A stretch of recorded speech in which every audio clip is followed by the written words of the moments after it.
সাব্রুমের ঐতিহ্যবাহী বৈশাখী মেলাকে কেন্দ্র করে সাব্রুম নগর পঞ্চায়েতের হলঘরে সভা সংগঠিত করা হয়। উপস্থিত ছিলেন সাব্রুম মহকুমা শাসক। 30 এপ্রিল বিকাল 3 ঘটিকায় সাব্রুম মহকুমা শাসকের উদ্যোগে সাব্রুম নগর পঞ্চায়েতের হলঘরে এই সভা সংগঠিত করা হয়েছে।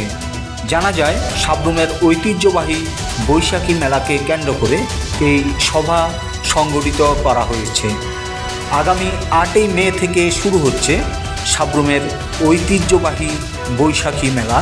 আগামী 17 মে পর্যন্ত চলবে এই বৈশাখী মেলা। প্রত্যেক দিন সন্ধ্যায় থাকবে মনোজ্ঞ সাংস্কৃতিক অনুষ্ঠান।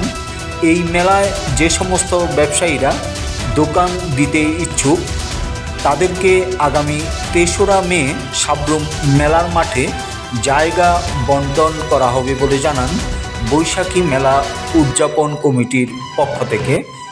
সাব্রুম মেলার মাঠে বহু প্রাচীন ঐতিহ্যবাহী বৈশাখী মেলাকে কেন্দ্র করে পর্যালোচনা সভা সংগঠিত করা হয়েছে বলে জানান সাব্রুম মহকুমা শাসক শিবজ্যোতি দত্ত।